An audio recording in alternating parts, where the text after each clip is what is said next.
Amos அதிகாரம் 8. பல கூடையின் காட்சி. தலைவராகிய ஆண்டவர் எனக்கு காட்டிய காட்சி இதுவே. கனிந்த பழங்களுள்ள கூடை ஒன்று கண்டேன்.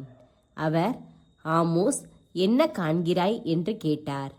நான், கனிந்த பழங்கள் உள்ள கூடை என்றேன். ஆண்டவர் என்னிடம் தொடர்ந்து பேசினார். என் மக்களாகிய இஸ்ரவேலின் முடிவு வந்துவிட்டது. இனி அவர்கள் நடுவே ஒருபோதும் கடந்து செல்ல மாட்டேன்.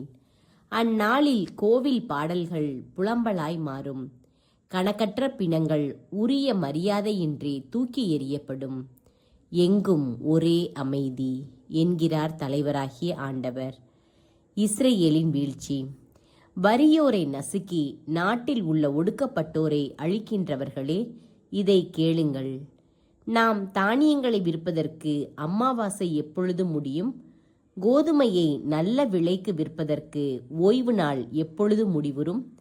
மரக்காலை சிறியதாக்கி எடைக்கல்லை கனமாக்கி கள்ளத்தராசினால் மோசடி செய்யலாம். வெள்ளி காசுக்கு ஏழைகளையும் 2 காலணிக்கு வறியோரையும் வாங்கலாம். கோதுமை பதர்களையும் விற்கலாம் என நீங்கள் திட்டமிடுகிறீர்கள் அல்லவா? ஆண்டவர் யாக்கோபின் பெருமை மீது ஆணையிட்டு கூறுகின்றார். அவர்களுடைய இந்த செயல்களுள் ஒன்றையேனும் நான் ஒருபோதும் மறக்க மாட்டேன். இதனை முன்னிட்டு நாடு நடுநடுங்காதா? அதில் வாழ்வோர் அனைவரும் புலம்ப மாட்டாரா? நாடு முழுவதும் நைல் நதியின் வெள்ளமென சுழற்றி எறியப்படாதா? எகிப்து நாட்டின் நைல் நதி போல் அலைக்கழிக்கப்பட்டு அடங்காதா?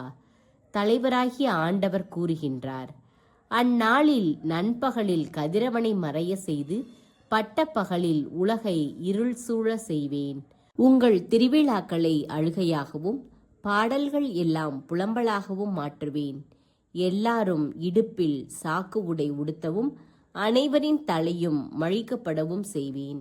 ஒரே பிள்ளையை பறிகொடுத்தோர் புலம்புவது போல நீங்களும் புலம்புமாறு செய்வேன். அதன் முடிவு கசப்பு மிக்க நாளாயிருக்கும்.